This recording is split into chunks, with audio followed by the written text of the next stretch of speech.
welcome to Glencoe Public Library. Our program tonight is Therapy Dogs in Life and Fiction. In addition to Callie and Leo, we welcome three presenters. First up is Judy Bush in the middle there. Judy is a therapy dog evaluator for the Alliance of Therapy Dogs, and she'll talk about what makes a successful therapy dog and what they do and how they get certified for volunteer work. She knows Callie really well. Then we'll hear from Julie Jensen down at the end there, who is a volunteer for the Canine Reading Buddies of the North Shore. Canine Reading Buddies has been a valued partner of this library for many years. It's a great program. It matches up young readers with supportive, non-judgmental, attentive therapy dogs, and the kids get confidence in their skills and the dogs learn a lot of stories. Julie is accompanied by Leo, who helped people in Highland Park in 2022. Finally, we'll enjoy a reading by Glencoe resident Craig Scalise, author of a beautiful book called A Dog Story, Misty's Healing Power. Craig's dog Misty was part of the Paws for Patrick team that responded after the Highland Park incident in 2022. And if you like the book, you can have a copy of it and talk to Craig after the program. And many thanks to Craig for being the spark behind this evening's event. After Craig's reading, all the speakers will be happy to answer questions, and you are welcome to visit further with the dogs at that point. Judy, I'm going to let you take the reins. Hello, everyone. Glad to be here. I see some of my alumni here, and that's really, really exciting to me. So thank you all for coming. I hope I can answer your questions, and I hope there's some more potential teams here to do therapy work. Is anybody interested in doing therapy work? Oh, that's wonderful. Oh, so 1, 2, 3, 4, 5, 6. No. No. Well, what I did is I wrote out what I thought was going to be a real formal presentation. I think it's probably better just to have it kind of casual as opposed to a formal. So I'll go through some of this, and then what I'm going to do is tell you a little bit about the Alliance Therapy Dog process for becoming a therapy dog. And you'll see Callie and you'll see Leo. These are two wonderful examples of therapy dogs. And if you have any questions, we'll be happy to answer your questions. But one of the first questions the library here posed to me were the qualities of a successful therapy dog. And just going back in history, 10,000 years, dogs have been man's constant companion. So it's not surprising that the relationship with man and dogs is still very, very important today. It's traveled down for all that time. And whether a dog's a mixed breed or he's a pedigree, he can become a therapy dog. The only stipulation is that if he has part wolf in him or coyote, that's going to automatically rule him out. But if you do get a mixed breed, say from a shelter, sometimes you don't know what the heritage is, and there's nothing from a physical characteristic that you would say, oh, that's a wolf. So, but if somebody knows that, they should realize that maybe that's not going to be a good candidate. So I contacted the American Kennel Club, and some of the popular breeds of therapy dogs today, Labrador Retrievers. Anybody have Labradors? Okay. Poodles? No. How about Golden Retrievers? Kelly, did you raise your hand, Kelly? French Bulldogs? Anybody French Bulldog? No. And Beagles. Beagles are very kind. They're very, very sweet little dogs. And that's not the entire list. It's just what I grabbed off the top. And when I contacted Alliance Therapy Dog about the most popular breeds, they are Labrador Retriever and Golden Retrievers right on top. But I'm not saying that with prejudice. That just means that that's what they're seeing coming in. And Alliance has 17,000 members. So that information was gathered from all the membership that they have. And those are the two outstanding breeds.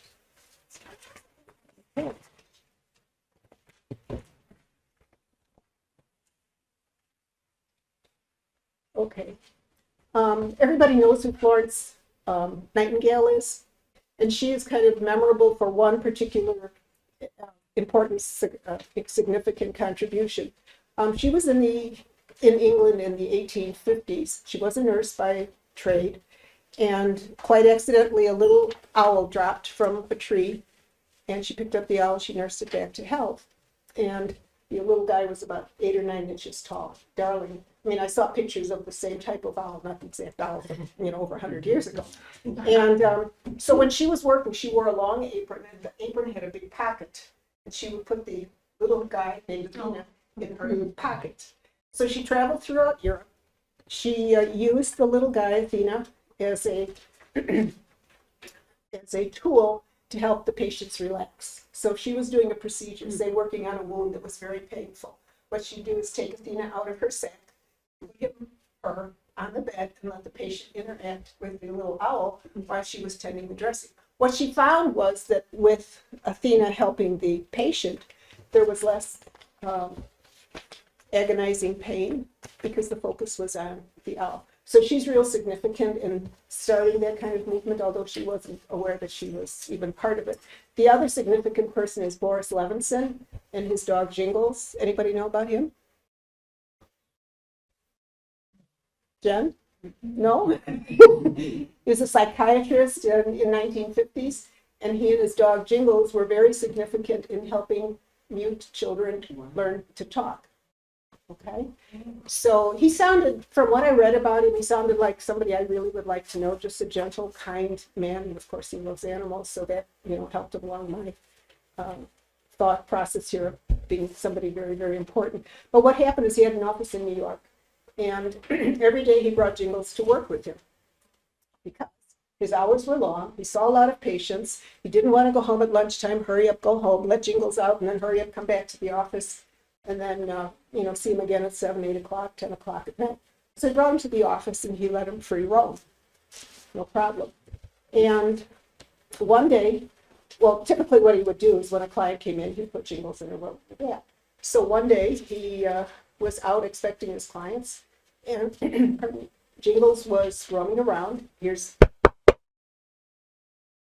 So news of this good thing traveled. And basically what he did was kind of interesting the way he set up his practice. He had a suite of offices, and in front he had a couch and a couple chairs. So when the clients could come in, they could sit at one end of the couch and he could sit at the other and could talk. And primarily it was kids that he was working with.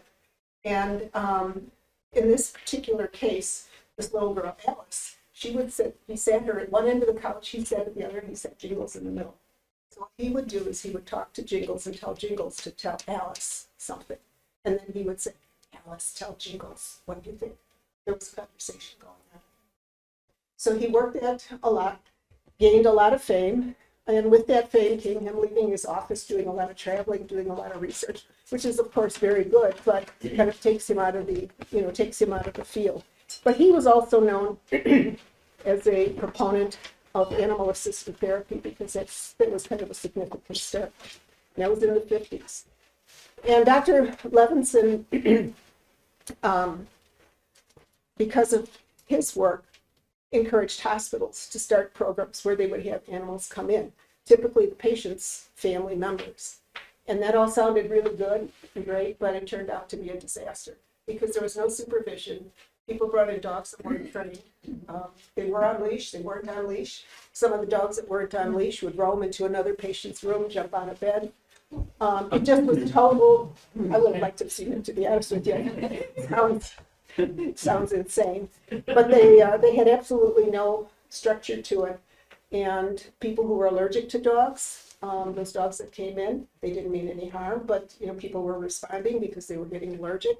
So what they did is they closed down the whole program in several hospitals. And they went a long time without any type of programs at all. And then all of a sudden they started reflecting back on Dr. Levinson's work, and they said, why don't we get an organization to help us get these dogs trained, get particular people in here who can render help and boost the spirits of the patients in here. So that's how some of these therapy dog organizations came into being. And they put these programs in hospitals, and they were very successful because they had people who were trained, they had people know the routines, how to crank up a bed, how to ask for help if a patient needed help. No dogs roaming the aisles, no dogs leaving accidents where they shouldn't, like the dogs that were free roaming before. So it worked out perfectly. So a lot of these hospitals today have therapy groups coming in to help them get these programs going. I did evaluating for one hospital, and I was very impressed with everything that they had going for them. So, what are the characteristics of a therapy dog? What do you think? Calm. Calm. I'm sorry. What?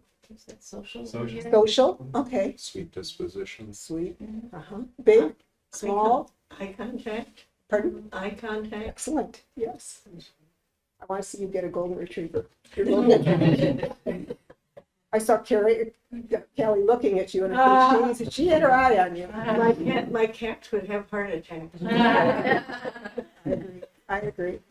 Okay. Can you name some other characteristics of a successful therapy dog? Obedience, no jumping. Oh, absolutely no jumping.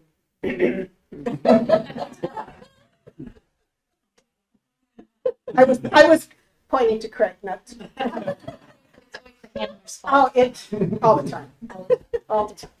Okay. And what else can you say about a good therapy dog? What would your expectation be of a good therapy dog? Jen? Doesn't bark. Doesn't bark. She's got a beautiful therapy dog. Fell in love with her dog. Beautiful. Oreo, black and white, gorgeous boy. And the girls also are handlers of Oreo, so it's a good situation. Okay. So what else? They like to be pet. Yeah, Yeah. They like exactly. In other words, they like it. If a dog, is in a therapy setting, say they're being tested or something, and somebody attempts to pet it and it scoots away, that dog needs maybe a little more time, acclimating itself, as opposed to flunking someone who had that characteristic with their dog, because maybe 9/10 of the dog is excellent and it's just one thing, he's not used to that many people. We say, give it a try, take it out in an environment, let him meet people, and, contact us back in a couple months and see how you do. If there's growling, teeth, ask them not to come back. Because it's too deeply ingrained, it's not going to change, it's going to be kind of a hazard. Also walks well on a leash. If the dog is 20 feet in front of you, with the handler behind holding back, you don't have that control. So if there's an emergency situation coming in, you have no control of that dog. So all these are some of the characteristics that you would have. When someone calls me, I usually ask them about that. Can you walk your dog on your leash? Is he good on the leash? How is he with people, and so forth? And then can he maintain a position for petting? Like this. Or, I don't want to make eye contact, because when they make eye contact, it's all over for both of us.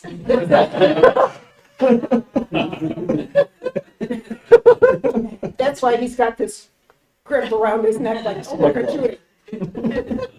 Okay. He is absolutely wonderful. He passed his therapy dog test very, very well, and he's doing wonderful work in the community. I'm very, very proud of him. And if Craig ever said Kelly needs to take a vacation for a couple weeks, I would take him in a heartbeat. He'd fit right in with my group of dogs. It's wonderful. Okay, and then you want the dog to maintain a position, like we say, for petting with patience, and demonstrate that he's capable of meeting strangers and accepting. For example, just like you saw tonight, people went up to Kelly and they went up to Leo, and there was no backing off, no teeth showing or growling. And some dogs exhibit those characteristics, and that's something that isn't necessarily good for their therapy dogs. Okay, the second question here we had on the agenda is, what do they do? So the therapy dogs can go into various settings. They can go into hospitals, schools, libraries, nursing homes, hospice, assisted living, mental health facilities, cancer centers, memory care, and they can go into some private homes. We're talking about dogs that have been certified as a therapy dog. Some airports also welcome therapy dogs. The last time I checked with O'Hare, they do not. Maybe it's too large, maybe it requires a different, set of people watching over the dog, I'm not sure. Maybe they'll change their mind. Maybe the person's in charge doesn't like dogs, it could be just it could be that simple. But it sure would be nice if they had it. Okay.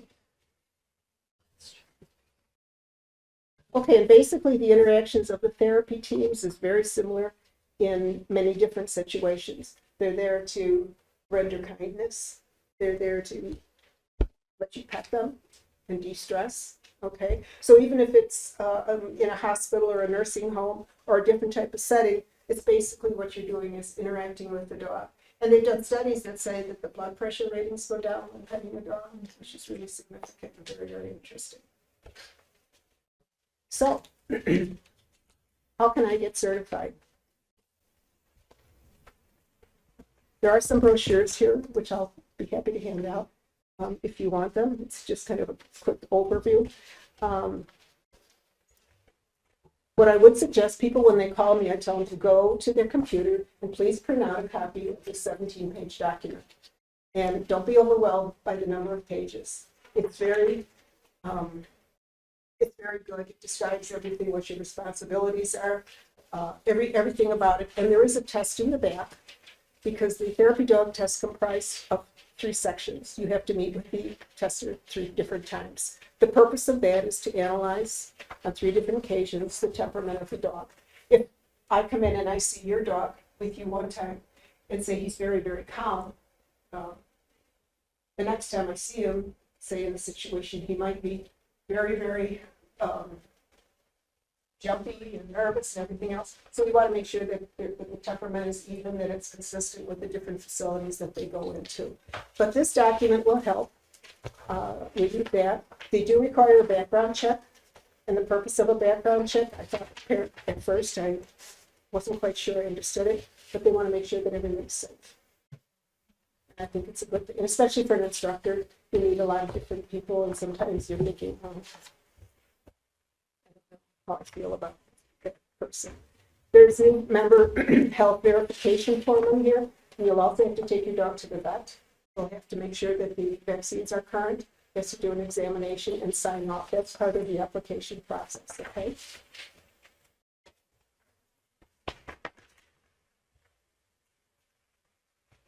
It also talks to you about the liability insurance, which you get when you join. It's liability insurance. And they want you to read this, understand what's going on, and then you'll submit that information when you come for testing. Let's go through the test. I'm just going to ask you some questions. Did the handler bring an approved collar for the dog? What's an approved collar? That would be not a prong collar, those metal collars. They used to, many, many years ago, not have a problem with that. But what happened is one time on a therapy visit, a woman was making a therapy visit and the dog had a prong collar. She visited with an elderly lady who had a wedding hat. And what she was doing, I'm afraid to start something here, what she was doing was petting the dog and talking, and the ring in her finger got involved with the spike collar, and she panicked and she started pulling and she got knocked over. So I said, you know what, it's got to be a flat buckle collar. If you have a spike collar on you for a therapy session, you need probably more behavioral training so that the dog doesn't need a spike collar. Am I boring you? Okay, you see an evaluator 3 times, and at the end of the 3 times, hopefully you're successful. 1 has to be in a non-medical facility, the other 2 have to be in a medical facility. Upon completion, you turn in all of this paperwork, they go through it, and then you usually hear from them in 2 weeks. You're a therapy dog team. So I hope that if you have any questions, you can feel free to call me. Go to your website, print this out. If each and every one of you wants to become a therapy dog team, I'd be honored to help you. Where's your number? It's on, I don't have business cards per se, but if you go into the therapy dog website, you'll see the testers there given for the area, and my name and my number is. What is the website? It's Alliance Therapy Dog Launch. Yeah. Yes. If you didn't want to do a medical facility. And then, If you didn't want, yeah. if you want to do a library. Yeah, it doesn't matter. The testing is standard. It has to be 2 medical facilities. The medical facilities can be a senior home. It can be, usually hospitals don't let you in, but the testing component will. Regardless of what you want to do, it is required Okay. from the organization. And what I do is I take some people usually over to Memorials in Arlington Heights, and there's an independent living facility there, and there's also memory care, and they're absolutely wonderful. They love the therapy dogs coming in.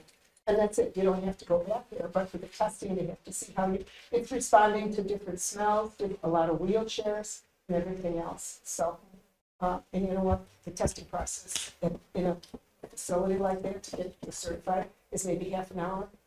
Go ahead, get it over with, and then you can fly. What type of dog do you have? A retriever. Let's save the rest of the questions Okay. for after. Sure. Can we move on to Julie? Sure. So, what's it like to be a therapy dog team? It brings me more joy than I think it does to the people and family and professionals that we meet.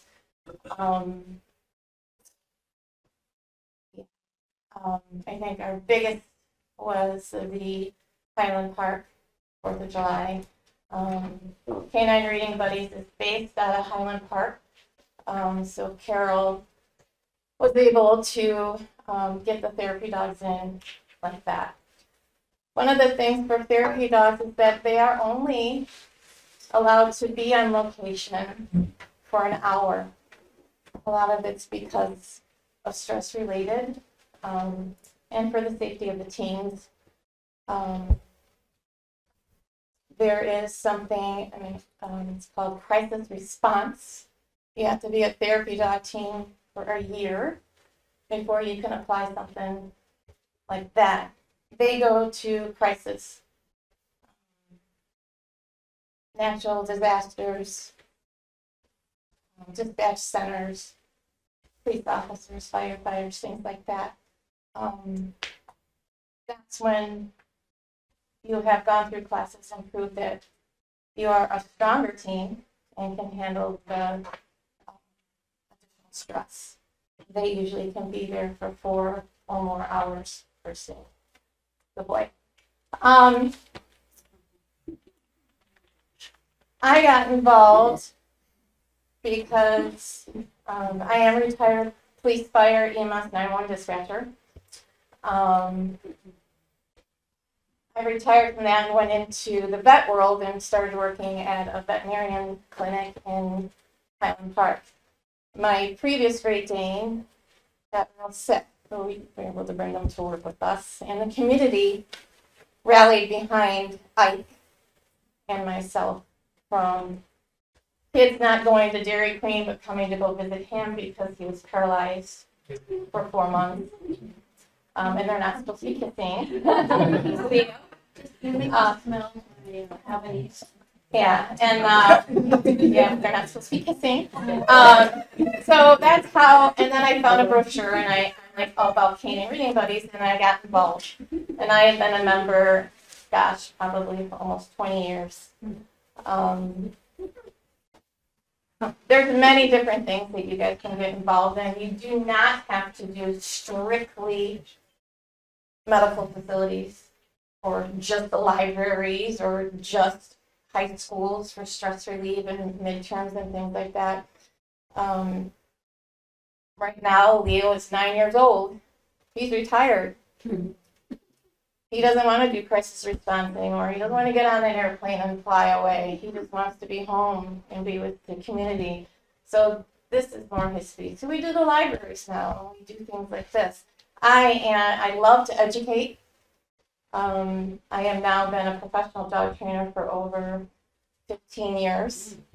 I've been showing dogs all my life. I also do service dogs, so I have a well-rounded on what a good dog should be. So don't be afraid if your dog pulls. Don't think that you can never become a therapy dog team. You just gotta maybe hit some of those group classes. Group classes are great. It adapts your dog to different situations. Go to Home Depot. Get your dog out in those environments that you might be getting into. Pet-friendly places. Go do a little training down in the cat aisle at PetSmart. Think out of the box. I always tell my students, think out of the box. Nothing Dogs can't generalize. Leo can be perfect here and get outside, and all of a sudden he kicks up his heels. It's like, oh my gosh, what just happened to you? I have a 2-year-old Labrador. He also is a Alliance therapy dog, but it's not the atmosphere for him. He wants that high school, the kids all over him, smacking his butt and everything else. So if you have 2 dogs and it's something you want to do, one dog might prefer the other, and that's okay. You don't like to do the same thing every day either, right? So I hope all of you join something. It can be Paws for Patrick. It can be something else. I like Paws for Patrick's and my reading buddies in the North Shore. I kind of like headhunters. They have all these places for you to go to, and you just get tested, get that liability insurance, and now just sign up and go. Find out what's good for you and your dog. You guys are a team. Okay. It's not, oh, it's all about Leo. Here you go. No. It's defensive driving too. I'm talking to all of you, trying to make eye contact, but I also watch my dog. You have to be able to do that. Okay, it's not like, oh, there you go, here's my dog. He's not supposed to kiss. That was one thing that was written on my thing from Phil Webb. He's another tester in the area. He also has Great Danes. They're not supposed to kiss. Need to work on that. We're going to be a great team. Still working on it. It's not big, we just want to make sure the dogs aren't going to spook and accidentally bite, or who knows, I might feed fish and you're allergic to fish. So it's just little things like that. Get online. Look at this. The test is right there. You can see what you need to work on. Yeah, a lot of it's obedience, but again, does your dog like to be petted? Okay.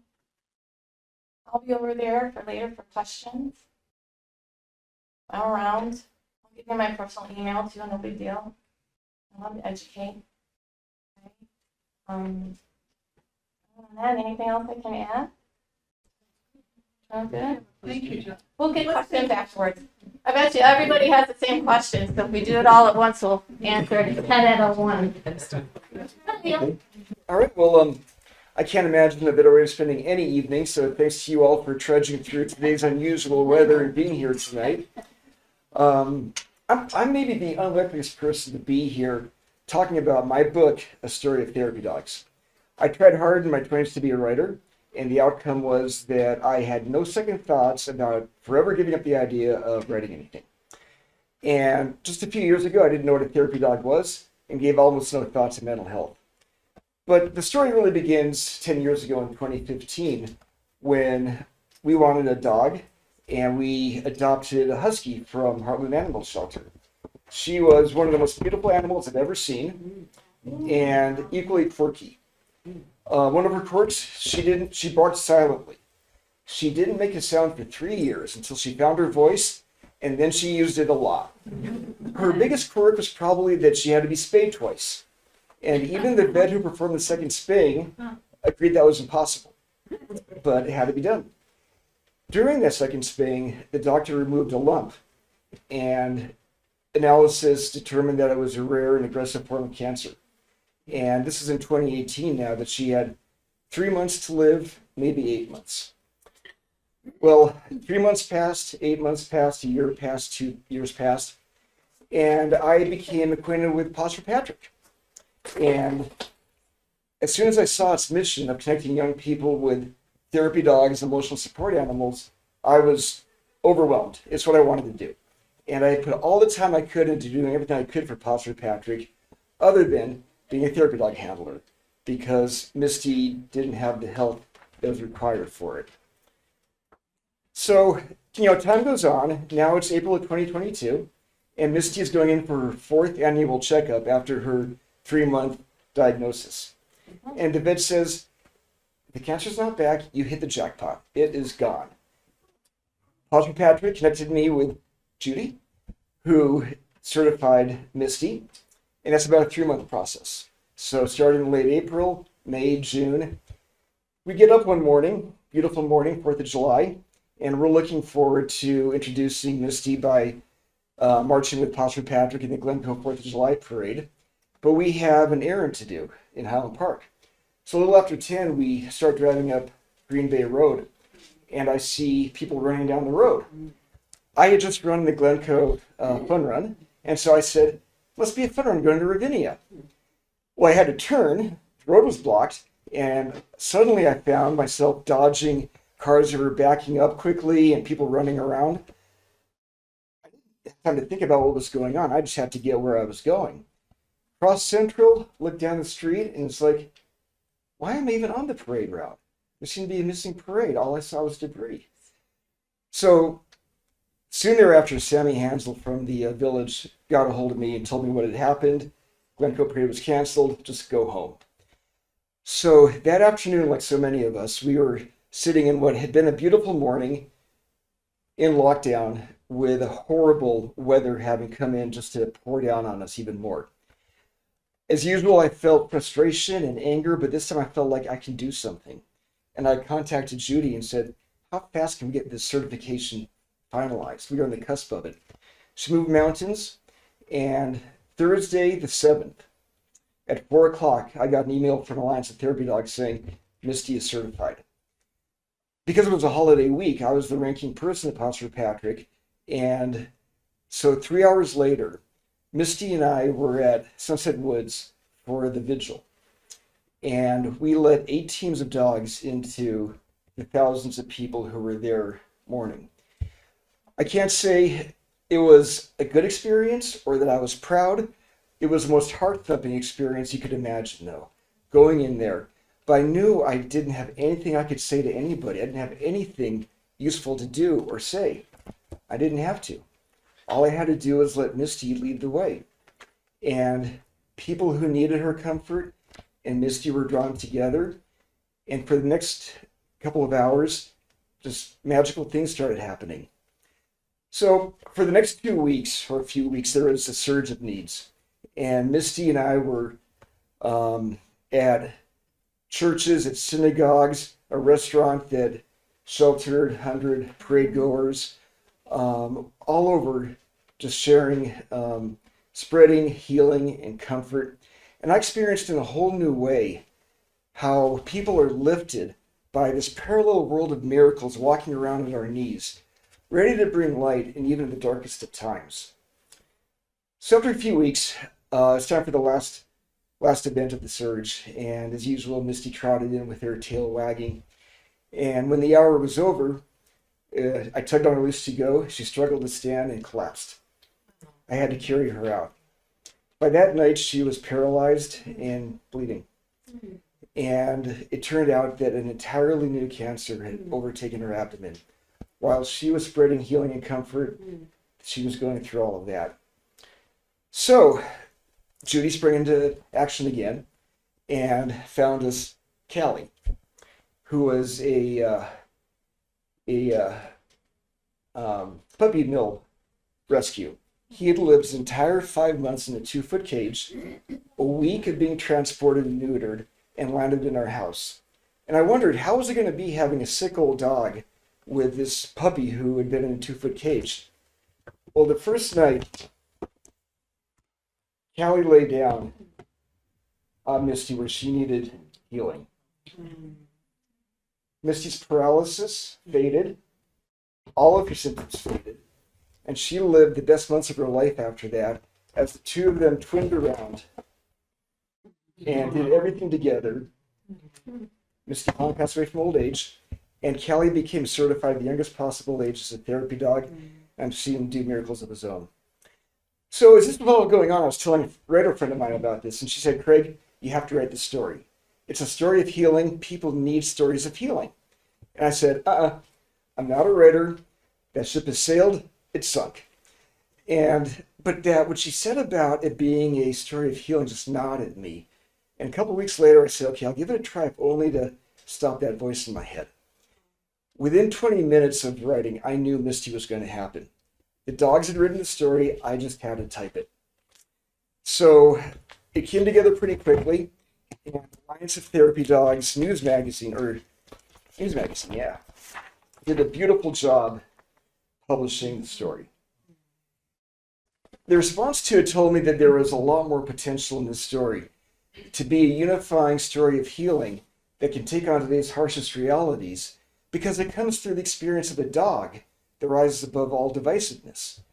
I couldn't figure out what to do. I asked everybody. I was pretty annoying, I think, trying to figure out what I could do. When I asked a filmmaker, who jumped on it and said, this is an animated short film that she would direct and co-produce if I would write and co-produce. And I was like, okay, well, we're off and running again. And we worked hand in glove with her drawing a fictionalized story out of me I wouldn't have dreamed was there. But we kept working at it and got a screenplay together. Around which time I realized that, nobody knows about animated short film without something to drive traffic to it. I have to write a book, it turns out. I was a little wary about this. It's like I wanted to be careful with, the subject matter. When I had the good fortune of meeting Josh Novick, who is a Highland Park social worker at the time of that 4th of July, and he told me, if you write that book, you probably will experience blowback, but you should write it. And he doubled down by saying, if I wrote it, he'd partner with me and write an educator's guide that could get it placed in schools and programs nationwide. So there we go, off and running again. Finished the book just about a year ago, and the punishment for writing a book is having to find an agent or publisher. And so for the next 6 months, I was trying to get somebody to read a word of my query or my manuscript. When July arrived and nothing had happened, and all of a sudden Deer Path Middle School in Lake Forest says they want to use it in their social emotional learning curriculum because they'd heard about it through Paws for Patrick. Well, that meant if I had wanted to be ready in time, I had to self-publish. So right about Labor Day, did a quiet launch of the book. Here we go. The Thursday before Labor Day, priced it at cost for Paws for Patrick in Deer Path Middle School, and didn't promote it, but Amazon did. And on its 3rd day, it hit #1 on 2 of their categories: teen and young adult coping with depression and teen and young adult violent social issues. There's been a lot more reaction, making me think there's a lot more potential in this. And so right now we are focusing on spending the next 8 months to get ready for a launch of the book this coming September for real, a loud launch, and that I aim to spread the word that when people don't feel sufficient, not strong enough, not smart enough, let a dog lead the way and the healing will follow. So that is my story of the book, and now I will read a little bit of the book. So the portion I'm reading here, it's based on the story about going to the vigil I told you about. It's the 3 main characters: Misty, who's very much like the real Misty; Jenny, who's a 12-year-old quirky, lonely baton twirler who thinks she can find happiness by training this dog to join her 4th of July baton routine; and her father, who is worn out. He's a regular guy, but the last thing he needs is anything more to happen in his life. He's trying. So they are making progress. The dog is sick. The parade is coming, though. They go to it, and they have the exact experience that we had. They go home, and this is a few days later. Excuse me. A hastily made sign announced that it hadn't just been a bad dream. Community Vigil, Thursday, 7 p.m. East Park felt like a different world. The air was thick with a silvery fog curling around dim street lamps, which refracted it into strange shades of gray, orange, and purple. It was the same park as just 3 days before, but now it carried the weight of grief, confusion, and exhaustion. Cap, Jenny, and Misty stood at its edge, near the spot where Jenny's baton was lost. A light layer of fur had grown over Misty's stitched side, a soft contrast against the gloom. People moved like shadows through the fog, their heads bowed, their faces pale. A woman passed by and silently handed Cap a flyer. He took it stiffly and stuffed it in his pocket without reading it. His shoulders slumped as he glanced at Jenny, whose expression revealed nothing. Misty was alert, her gaze following the movements of 8 therapy dogs and their handlers as they gathered nearby. Each handler wore a t-shirt of forest green with a black paw print, and their dogs of every shape and size wore matching bandanas. The lead handler, a woman with a no-nonsense short haircut, stood with her golden retriever and spoke briefly to the handlers.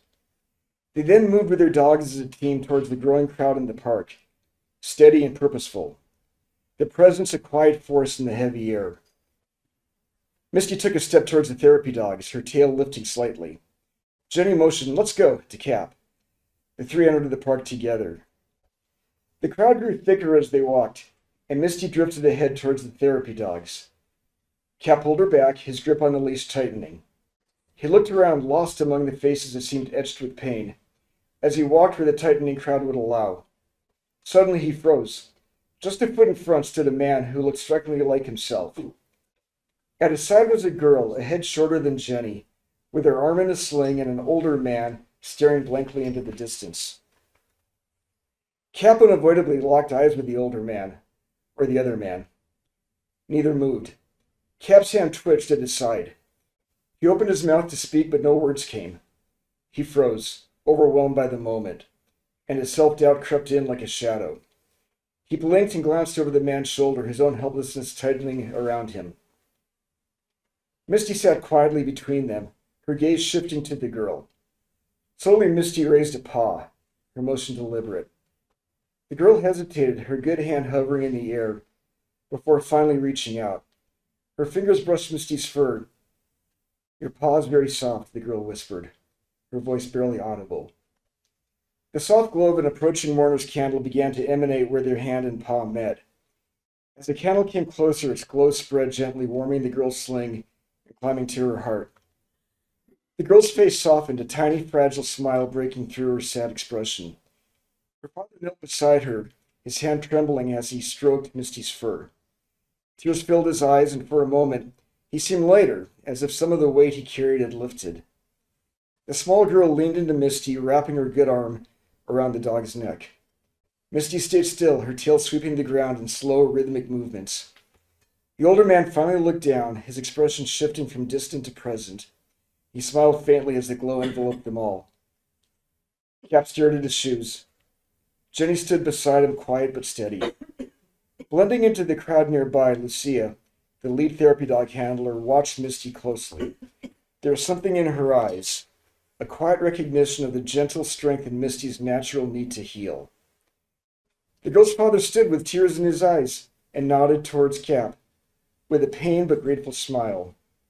As the family moved away, the girl turned back, her smile lingering. The glow followed them, pulsing gently through the fog as they disappeared into the crowd. All around, similar moments unfolded. Therapy dogs moved among the mourners, their quiet presence sparking small transformations. A touch here, a hug there. Each interaction added warmth to the damp air, like tiny lights piercing the fog. Her tail wagging gently, Misty stepped towards another family. The park began to change. The grief was still there, but it no longer felt suffocating. The therapy dogs in Misty had ignited something fragile but powerful, a bonding hope of healing. And that's it. Well, I have a third chain model of Havanese that I would not say is terribly calm. Very friendly. And I always wanted to have a therapy dog, so what do? No. Joy can tell you from a behavioral experience what, would be appropriate. And then I think from there you can say, this is a good match. I want to go forward. I'd like to see you go forward. Joy? It's really, if you take a look at this test, first of all, when people hear test, they're like, oh! Seriously, just read it over. You'll be able to check off what you think your dog can and cannot do, and just go. Like I said, go to Home Depot, go to Lowe's, go to those places. However, the polling, you might want to seek a little bit of professional help. Yeah, pulling. But those group classes are great. It teaches your dog and you to watch the environment, to ask nicely without yanking on the dog collar, for that sit, that down, that stay, that loose leash walking. So yeah, I would say seek some professional help with that. You don't need to send your dog away. This is a team. You need to do it yourself. One of you said there was a minimum age. What is the minimum age? You have to, your dog has to be 1 year of age, or if you, Judy, please correct me, if you adopt your dog and they're over your age, you have to have them for 6 months, correct? 6 months living with you, okay? It is very rare that you will get a dog turning 1 year of age and can pass the therapy dog. In fact, as an instructor, I say, yes, well, no, I have one exception, and so is my Labrador, but they're also my service dogs too, so their training is much higher. So we do have those exceptions, but do not think that you have to immediately. Dogs go through fear periods. And you'll learn this from classes and other instructors and things like that. They might be able to pass the canine good citizen test, and then they turn a teenager, an adolescent, and it goes out the window. And you're like, where'd you come from? So, don't be in a hurry. Don't be in a hurry. Yes, ma'am. Relatedly, what do you think is the ideal age generally? Thank you. Oh, two. At least, but every dog's different. Every breed's different. As an instructor, I say training is a lifestyle. Okay, get your dog out. Can I interject? Yeah. Right now, I have someone wonderful gentleman, who has a 14-year-old golden retriever. So 14-year-old golden that we're testing. Oh, that is awesome. And usually goldens don't live that long. That's awesome. He's wonderful. The dog is wonderful. And he wants to make some great contributions, which That's is very beautiful. dear to my heart. So goldens usually don't live that long, but the dog that was at 9/11, one of the goldens, most of them passed away. There was one golden that lived to be 16, and I think it was 2 when he was at the catastrophe. They say they don't have any idea why he survived, because all the other dogs perished. His feet were burned. They worked unbelievable amount of hours straight through. One handler would come in from 8 or 9 hours, another handler, they went round and round. Why did he live that long? They just don't know. So I have 2 cats. I don't have any dogs, so I want to ask a general question about the healing dynamic of dogs, because I've seen it myself. I had 2 uncles who served in World War II, and they saw terrible things. They came back, and they were never the same. And I have a charity called Paws for Purple Hearts that I send to. And the stories, they say, one really touched me greatly, where a veteran was ready, sitting in a car with a gun to kill himself. The dog was next to him, and their eyes met. I mentioned eye contact. Their eyes met, and he said, I can't do that. That dog loves me. And there are other stories like this, and I couldn't help thinking if my uncles have had something like that. But my question is, I love animals, cats, dogs, anything. What do you think? You people know this so well. What is the healing magic that they have? They can do so much for so many people. Is that a stupid question? No, it's not. But I don't know if there's a direct answer. Any of us Actually, can. I have a partial answer. I don't think we have the full answer yet. In those 10,000 years, I think that dogs and people had a rapport that was somewhat lost when we got more sophisticated and industrialized and all of that, and we're just relearning it. And in a course that I have delivered over 1,000 mental health professionals and parents, a couple things that we go over is that there is a very real connection, emotional connection between animals and people. When you pet the dog, your hormones are shifting, with the stress one going down, the bonding one going up. The same thing is happening in the dog. It's a very, very real connection. And it is true that there have been a number of people where they have they've been at the point of the person you mentioned where they've said, but I have to continue on for my dog. So yeah, there's more to be learned, but we're learning quickly again. Christine? I just want to thank you for presenting tonight. It's been very informative and helpful, and thank you to the library for sponsoring this. But are there any considerations of a movie for your book to just reach more people and get the word out? Yes, definitely. So the book is an adaptation of the animated short film screenplay. They were very closely together. We just started, after 2.5 years of work, just started animation last week. And it's Jason Carpenter, who won the Emmy for He Called Me Malala, is the lead animator. And we have really high hopes for that. No guarantees, but Gerald Crow has said, brought the proposal to do the music once we can prove we have the money to finish the project. And that's a tall hill to climb, so there's no guarantee there. And other people have said that if we can get the book and animated short film to launch, then there's more things like feature film. Where there's a will, there's a way. Yeah, where there's a dog, there's a way.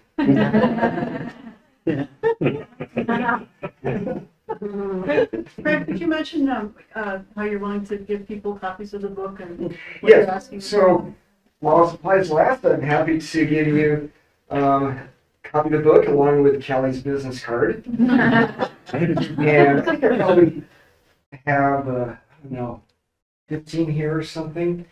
And actually, you're welcome to, say while supplies last, just have the book for free. Who carries cash these days? You might notice in the front cover here, there are a couple of links. There's one to MistyTheDogMovie.com, where you can find out more about the movie. And there's also trustandgrow.org, which is Josh Novick's organization. You can see the mental health professional angle on this kind of work. Sorry, what was that second link? Trust and Grow, Josh Novick's mental health organization, which is using this.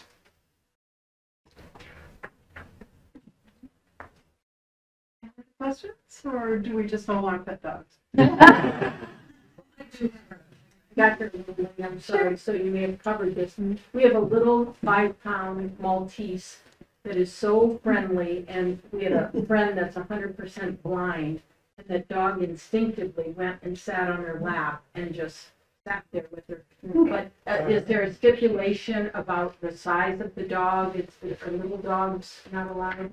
All dogs, 3-legged dogs, 2-legged dogs. As long as you can pass that test and want to help them. Two of our biggest stars at Paws for Patrick. One is a Great Dane, Heraclea.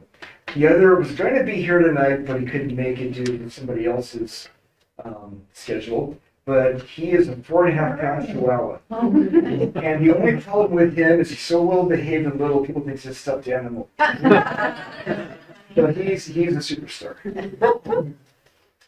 Do you find that there's like enough demand for therapy dogs where Absolutely. expand from the perspective of wanting your service? Yeah. Absolutely. I mean, therapy dogs are such high demand that even schools are budgeting and assigning a teacher within that So is there division. a centralized database or matching between entities that want the service and people that have the dog, Absolutely. or do you have to call around? Basically, there's a couple things. One is that the Alliance Therapy Dog, suppose I'm a school and I want a dog team in there we do a dog exam stress situations with a library in the town. And they will put out a blitz to all members and say, if you're interested, call this librarian at this school. This is kind of a synopsis of what the expectation is to meet with the students and so forth. That's just one resource.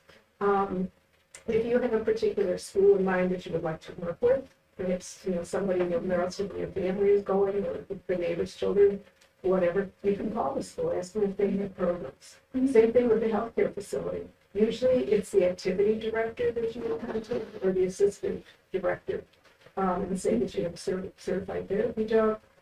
We'd like to know if you'd like us to visit. The only thing I'd caution you about is if you're new to the field, is don't let anybody say, okay, we want them here for a year.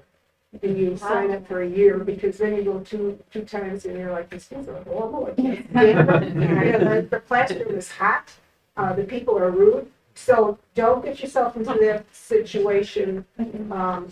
It's better to just take a little bit at a time. Thank you. In fact, I just got one the other day, a mass email for Roslyn Nursing School in North Chicago. Hey, if you guys are available these days, we're having finals. Call this person. So yeah.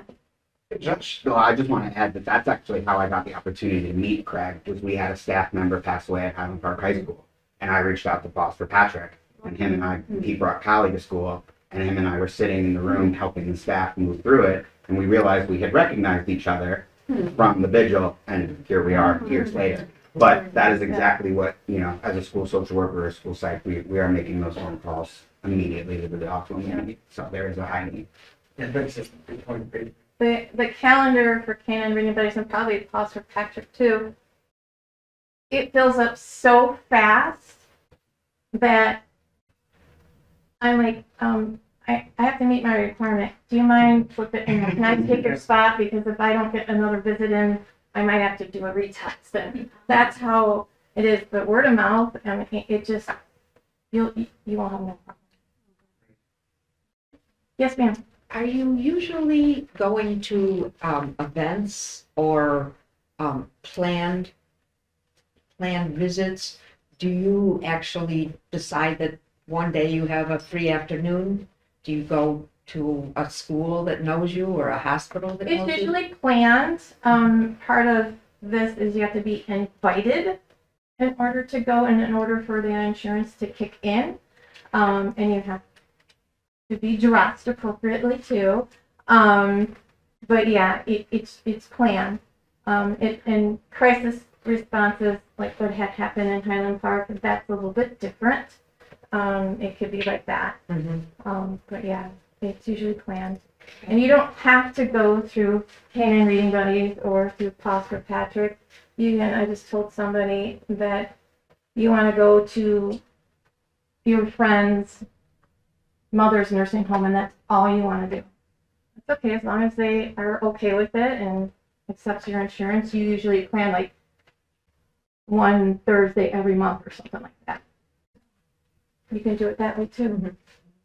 The activity person usually is in charge of activities, and animal assisted therapy, the visits would kind of come under that category. So you can call the director, but the directors are usually very, very busy. And the activity director would probably say, well, yes, we have an opening. And typically what I found with that type of situation is they would schedule you maybe once a month, maybe twice a month. And that seems like that's okay, because you don't want to do just that alone. Hopefully you'll get, some other suggestions. But don't hesitate to call a facility and say, I'm newly certified. I have a wonderful dog, and I'd like to know if you'd like us to come. And if they say, oh, great, we can come for the next 2 years. No. I love the confident commitment. You might not like the staff or something, and then you just say it's not a good match for me, and you need to move on. Okay, I think that's all we have time for. Thank you all for coming. Yeah.